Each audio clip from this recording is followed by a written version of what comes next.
ওদের গোয়েন্দা সংস্থা একটা মাত্র উদ্দেশ্য নিয়ে, যে ওদের আশেপাশে যেসব ছোট দেশগুলো আছে, বাংলাদেশ, পাকিস্তান, ইন্ডিয়া, সরি, মালদ্বীপ, ভুটান, নেপাল, শ্রীলঙ্কা, এগুলোর উপর আধিপত্য বিস্তার করা এবং আস্তে আস্তে যেটা সম্ভব ওইটাকে খেয়ে ফেলা। এর কথা শুনলে বোঝা যায় যে দে স্টাডি, এরা ওই ছাত্রলীগের গুন্ডা বাহিনীর মতো ছাত্র না। তো এদের উপর আপনারা আস্থা করতে রাখেন না কেন? ইতিহাসের একটা পুরা পট পরিবর্তন করে দিছে যারা, তাদের উপরে আপনারা আস্থা রাখতে পারেন না কেন?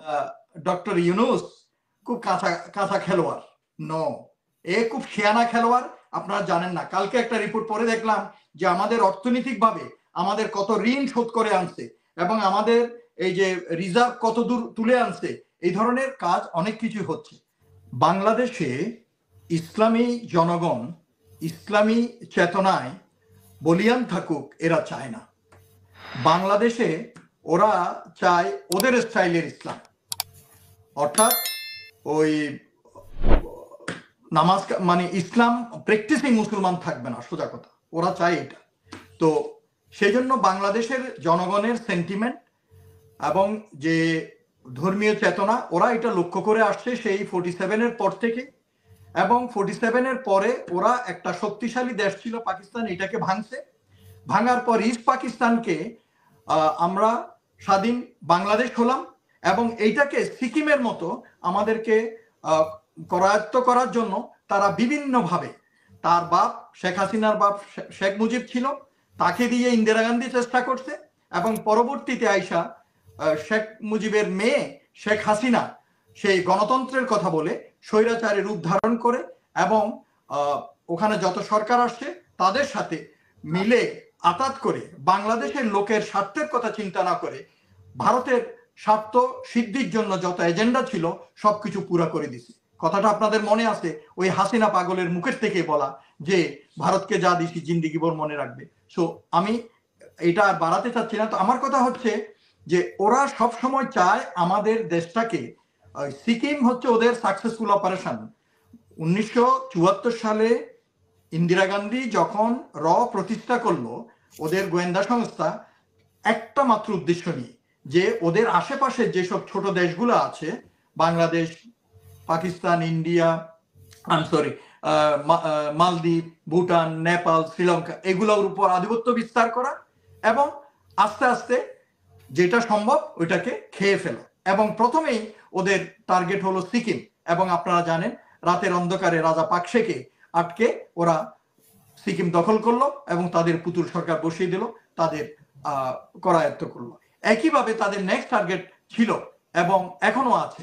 সেদিনও আমি ভারতীয় একটা মিডিয়াতে শুনতেছিলাম যে যদি 100 বছরও লাগে ওরা অখণ্ড ভারতের সেই চেতনা থেকে নড়বে না।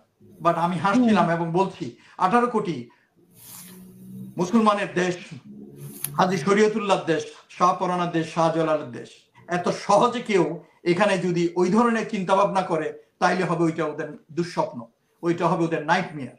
তো আমি কথাটা বলার উদ্দেশ্য হচ্ছে যে ওরা সব সময় চায় যাতে আমাদের দেশে কোনো ইসলামী চেতনা না থাকুক।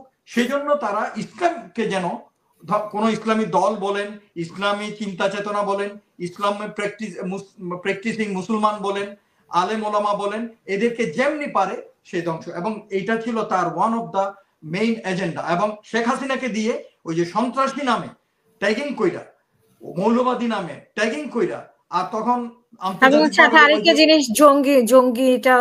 হ্যাঁ আমি ওইটা বলতেছিলাম যে যেমন মনে করেন ওই যে ওখানে 9/11-এর পরে আন্তর্জাতিকভাবে ওইটার একটা স্বীকৃতি আছে, বাট ওই কালার লাগায়ে সে যেই ছেলে নামাজ পড়তেছে তারে বন্দি করতেছে, যে নামাজ পড়তেছে, দাড়ি আছে, টুপি আছে, হেজাব করতেছে, এদেরকে আটকাচ্ছে, অত্যাচার করতেছে, নিপীড়ন করতেছে।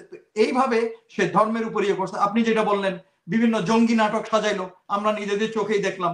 তো এগুলা হচ্ছে, আপনি যদি দেখেন আমাদের বাংলাদেশের চিত্রটা হচ্ছে, এই আজান হচ্ছে, মাগরিবের আজান হচ্ছে বা আসরের আজান হচ্ছে, আমাদের যে কৃষক মাঠে চাষ করতেছে সে ওই জমির পানিতে অজু করে গামছা বিছাইয়া আইলে নামাজ পড়তেছে। আমরা ছোট থেকে দেখে আসছি, এইটা হচ্ছে আমাদের দেশের চিত্র। এখানে ওই কীর্তনার মাতম করে না কেউ, হ্যাঁ করে। আমরা যেহেতু সহনশীল দেশ, ধর্মীয় সম্প্রীতির দেশ, আমাদের ছোট ধর্মের যারা আছে তাদেরকে আমরা স্পেস দিই এবং তাদেরকে আমরা প্রোটেকশন দিই। এটার যদিও ভারত বলার চেষ্টা করে যে এখানে সংখ্যালঘুদের উপর নির্যাতন হয়, আমি জাস্ট কথাটা বলতেছিলাম, কিন্তু আমরা জানি ওরা জলজন্ত মিথ্যা কথা বলে, এটা ওদের অভ্যাস এবং বলেই যাচ্ছে আমাদেরকে আন্তর্জাতিকভাবে আমাদের ভাবমূর্তি ক্ষুণ্ণ করার জন্য। আপনারা যে কয়দিন আগে বললাম না আমাদের সেনাবাহিনী নিয়ে জলজ্যান্ত মিথ্যা কথা, কেমনি বললো, কেমনি বল। এখন যে জাতিসংঘের মহাসচিব আসবেন, মানে সেটার উপলক্ষ করে কোনো কিছু ঘটানোর জন্য এগুলো করছে কিনা? আজকে বিভিন্ন সংবাদ মাধ্যমে ওইটা দেখেছি যে এগুলোকে কেন্দ্র করে এটা ঘটাচ্ছে কিনা, যে কোনো একটা হঠাৎ করে শাহবাগীরা বা গণজাগরণ মঞ্চের ওরা কেন নেমে আসবে? ইউর রাইট, হতেও পারে, নাথিং আনলাইকলি। কারণ গোয়েন্দা সংস্থা যখন কাজ করে তারা সব দিকে একটা টার্গেট নেয় যে একটা সিচুয়েশন ক্রিয়েট করব যাতে নিরাপত্তা বিঘ্নিত হয় এবং আই ক্যাচিং হয়। আন্তর্জাতিকভাবে যখন নিরাপত্তা হুমকি হবে ওদের একটা কি পার্সনের, তখন ওরা আরো বেশি কনসার্ন হয়ে যাবে, তখন এটা ইন্টারন্যাশনাল একটা খবর হবে। তো এইভাবে ওরা, আপনারা তো দেখছেন বিপ্লবের পর থেকে একটার পর একটা ঘটনা ঘটায় ওরা আন্তর্জাতিকভাবে আমাদের কে খবরে আনার জন্য এবং সরকারকে ব্যর্থ প্রমাণ করার জন্য চেষ্টা করে আসছে। তো ইনশাল্লাহ এগুলো হবে না। আমাদের এই যে ছাত্র জনতা, আপনি এরপরে আসি আমি আমাদের দেশে রাজনৈতিক দলগুলোর কথা আপনি যেটা বলতেছিলেন, আমাদের এই যে ছাত্ররা আজকাল এই ছাত্রদেরকে তাদের ডিউ ক্রেডিটটা দেওয়ার জন্য এখন ওনাদের লজ্জা হয়। বাচ্চারা কেমনি চালাবে দেশ, বাচ্চারা কেমনি, আরে ভাই আপনারা রাজনীতি করতেছেন, এখন হাঁটে লাঠি নিয়ে হাঁটেন, হ্যাঁ, অ্যালজাইমারে ভুগতেছেন, কথা মনে রাখতে পারেন না, আপনারা আর কতদিন এমপি হবেন, আর কতদিন হবেন? Transfer the baton to the new generation. ছাত্রদের রাজনীতি আমি ব্যক্তিগতভাবে সাধুবাদ জানাই, কারণ ছাত্র রাজনীতি এর আগে ছিল বড় রাজনীতি দলগুলা ছাত্রদের বিতর্কগুলো নিয়ে কি বলবেন? ওদের যে সব ব্যাপারে বিতর্ক উঠেছে সেই বিষয়গুলো আমি বলছি, আমি আসছি। এদেরকে মনে করেন বড় বড় দলগুলা ছাত্র রাজনীতির নামে শিক্ষাঙ্গনে এদেরকে ব্যবহার করছে এদের মাসেলম্যান হিসাবে, এদের আর্মস ক্যাডার হিসাবে, এবং এই ছাত্ররা হানাহানি করে মারা গেছে এবং অনেক মায়ের বুক খালি হয়েছে। কিন্তু মূলধারা রাজনীতিতে আমাদের ছাত্রদের কোনো অংশীদারিত্ব নাই, তাদের পার্টিসিপেশন নাই। তাইলে একটু আগে যেটা বলতেছিলাম যে লিডারশিপ ডেভেলপমেন্টটা কেমনে হবে, it should B a process. তো আমাদের এই যে ছেলেরা, আরে এরা একটা সিটও পাবে না, মানে সব হতাশাজনক কথাবার্তা বলে, এরা একটা সিটও পাবে না, এরা কি রাজনীতি করবে, আর এরা স্যার বলবো কেমনে? আপনারা গিয়া ওই যে যাত্রা পার্টির গায়িকা মমতাজে আপনারা ম্যাডাম বলেন এমপি হয়েছে, আর আমার মাস্টার ডিগ্রি পাস করা আইটিতে, তারপরে জেনেটিক্সে এত সুন্দর সুন্দর কথা বলে, এদের কথা শুনলে বোঝা যায় যে দে স্টাডি, এরা ওই ছাত্রলীগের গুন্ডা বাহিনীর মতো ছাত্র না। তো এদের উপর আপনারা আস্থা করতে রাখেন না কেন? ইতিহাসের একটা পুরো পথ পরিবর্তন করে দিছে যারা, তাদেরকে উপরে আপনারা আস্থা রাখতে পারেন না কেন? এটা হয়েছে কি আসলে জানেন, ওরা মনে করতেছে বাকি দলগুলা এরা আসলে তাদের ওই যে পাতের ভাত কমে যাবে, বাট নো, আমি বলবো দেখেন it's a piece of cake. আপনার ভাগের যেটা আপনি পাবেন, জনগণ আপনার কাজ অনুযায়ী আপনাকে বিচার করবে। কাজে ছাত্ররা মূলধারা রাজনীতিতে আসে না, এটা আমি ইতিবাচক মনে করি, এবং এদেরকে নেতিবাচকভাবে সমালোচনা না করে আমি বলবো যারা আছে বড় দলের তারা অভিভাবক সুলভ আচরণ করে, তাদেরকে বুদ্ধি পরামর্শ দিক, সাহস দিক, উৎসাহ দিক। এবং এরা তো নিজেরাই বলছে যে আমরা এই কালকে ক্ষমতায় যেতে চাই না, কিন্তু এই রাজনীতির মাঠে আমরা থাকতে চাই, যাতে এখানে আমাদের যে স্বপ্ন, জনগণের যে স্বপ্ন, 24-এর বিপ্লবের যে স্বপ্ন, এই স্বপ্নটাকে সামনে রেখে যেন আমরা নতুন বাংলাদেশ গড়ার, যে সেকেন্ড রিপাবলিক করার জন্য আমরা আগায় যেতে পারি। Not bad. So what is the problem? এখন সবার গা জ্বালা করবে কেন? এখন ওরা একটা কথা বলতেছে যে এত কিছু হয়েছে, যে রক্তের উপর এখন আমরা দাঁড়াই আছি, আমাদের ছেলেদের কলজা ঝাঁঝরা করে ফেলছে, হেলিকপ্টার থেকে গুলি কইরা, মাটির নিচে পুইতা, তারপরে এপিসি দিয়া, আপনারা দেখছি না সবগুলা, এদের রক্ত এখনো শুকায় নাই দাগ, আর আপনারা নির্বাচন করতেছেন। যদি না হইতো এটা কি করতেন আপনারা কি করতেন? সবাই তো আপনারা শেষমেশ সব ছেড়ে দিয়ে, হ্যাঁ বড় বড় রাজনৈতিক দল তারাও সাফার করছে, উই হ্যাভ সিন। কিন্তু আমার কথা হচ্ছে ঠিক আছে, আপনারা তো হাত মুছে বসেছিলেন, ওই ফাইনাল ফ্লেয়ারিং আপটা ইগনিশনটা কে করবে? নির্বাচন তো দিতে হবে এক সময় না এক সময়, তাই না? নির্বাচন তো দিতে হবে। আর সংস্কার বিচার এগুলো তো আর মানে কন্টিনিউয়াস চলতে থাকবে না বছরের পর বছর। বাট এই সরকার তো মানে হ্যাড লট অফ এজেন্ডা নেয় নাই সংস্কারের জন্য, এরা নিচে কয়েকটা, এটা আমরা দেখতেছি, এবং 6টা কমিশন করছে, এরা অলরেডি সাবমিট করছে। এখন ঐক্যমত্য জন্য ডাকতেছে, ঐক্যমত্য যদি হয় তারপর গণতন্ত্রের পথে যাবে, এরা তো মানা করতেছে না। কিন্তু একটা কথা হচ্ছে, এইগুলোর কথা বলে আপনি ভুলে যাবেন ওই বিচারের কথা এবং সংস্কারের কথা। নির্বাচন করে চলে যাবেন, নতুন যে একটা সরকার আসবে, ওরা যে এই বিচারগুলো করবে কি আপনার কি সিউরিটি? হোয়াট ইজ দ্য মানে সিউরিটি অফ দ্যাট? আপনি আমাকে বলেন। কারণ ওরা সকালে এক কথা বলে, এখন বিকাল এক কথা। এরাও যে বিচার করতে পারবে, এরাও বিচার সমাধান করে যেতে পারবে বা বিচার করে যেতে পারবে অনেক সময়। Let them try. ওরা তদন্ত আদালত করতেছে, বিভিন্ন কাজ করতেছে। শুনেন হাসিনা, আমি একটা কথা বলি, আমাদের অনেকেই মনে করে যে ডক্টর ইউনূস খুব কাঁচা খেলোয়াড়।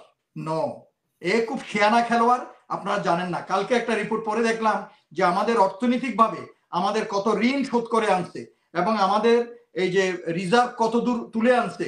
এই ধরনের কাজ অনেক কিছু হচ্ছে, আমরা বাইরে থেকে জানি না। এই লোকটা প্রতিক্রিয়া দেখায় না। কিন্তু ওই যে আপনি যেটা একটু আগে বললেন, মুসলিমকে প্রশ্ন করতেছিলেন, আমি একটু টাচ করে দিই যে উপদেষ্টাদের ভিতরে অনেকে বিতর্কিত আছে। হ্যাঁ, বিতর্কিত আছে, এটা আমরা জানি, এটা ছাত্ররাও জানে, অন্যান্য লোকরাও জানে, জনগণও জানে। তো আমার কথা হচ্ছে যে আবার একা একটা উপদেষ্টা সে কি করবে? তার আশেপাশে যদি সেই হাসিনার দোসররা বসে থাকে, তো সেই জন্য সরকারের জন্য এটা একটা প্রায়োরিটি কাজ যে বিভিন্ন জায়গায়, বিভিন্ন সেক্টরে হাসিনার বা ফেসিবাদের সহযোগী যারা এখনো বসে আছে তাদেরকে আস্তে আস্তে ক্লিয়ার করা।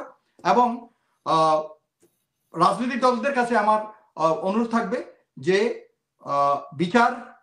বিচারটার ব্যবস্থা করতে হবে এবং সংস্কার হবে, তারপর ইলেকশন হবে। কোনো অসুবিধা, ইলেকশনের জন্য এত লাফালাফি করেন না, সবাই একমত হন। আপনারা দ্বিমত পোষণ করেন না, কারণ আপনারাও কেউ আইসা মাফ করে দিচ্ছেন, কেউ আইসা বলতেছেন এদেরকে নিষিদ্ধ করতে আপনাদের ভয় লাগতেছে। আওয়ামী লীগের মতো একটা সন্ত্রাসী সংগঠন কেন নিষিদ্ধ হবে না আপনি আমাকে বলেন? বাংলাদেশের ইতিহাসে বা তদানীন্তন পাকিস্তানের ইতিহাসও আপনি দেখেন, এই ধরনের রাজনৈতিক দল অনেক নিষিদ্ধ হয়েছে। তো আমার কথা হচ্ছে যে আওয়ামী লীগের মতো একটা দল জুলুম অত্যাচার পুরো দেশবাসীর উপর চালানোর পর একটা সন্ত্রাসী দল হিসেবে পরিগণিত, কেন নিষিদ্ধ হবে না? এটা নিয়ে যারা বাধা দিচ্ছে তাদের ব্যাপারে আপনি বলেন। তার মানে তাদের কথা ঠিক নাই। আর আরেকটা কথা আমি এখানে ক্লিয়ারলি বলে দিতে চাই, ওই যেটা আমি বারবার বলি, এটা 18 কোটি মুসলমানের দেশ। এখানে ওই ভারতের গোলামি এবং তোষামত নীতি নিয়ে যদি কেউ রাজনীতি করতে চায়, এটা আর পারবেন না। এটা 71 না, এটা 75 না, এটা 25 বিপ্লবের পর আমরা 24 বিপ্লবের পর আমরা 25-এ দাঁড়িয়ে আছি। কাজেই এই জিনিসটা সবাই বুঝতে হবে। খালি ওই কোনো ঐক্য হবে না বলে ওই যে হুঙ্কার ছাড়তেছে এক রাজনৈতিক দল। বললাম কোথায় ছিলেন আপনি 6 বছর? জিজ্ঞেস করি, অনেকেই জিজ্ঞেস করতেছে আপনি যে এখন হুঙ্কার মারতেছেন, অনেকে তো বলে আপনি নাকি জেনারেল সেক্রেটারি হবেন ওই পার্টি। 6 বছর আপনি কোথায় ছিলেন? সবাই তো বলতেছে আপনার ব্রেন ওয়াশ করে পাঠাইছে। কাজে কথাবার্তা একটু ধীরে বলেন, ধীরে যান। দেশের উন্নতির জন্য, দেশ গঠনের জন্য, দেশ বিনির্মাণের জন্য সবাই ঐক্যমত্য হয়ে কাজ করার চেষ্টা করেন। সবচেয়ে বেশি আমাদের দরকার এই জিনিসটা, জাতীয় ঐক্য। National unity is the demand of the day. অসংখ্য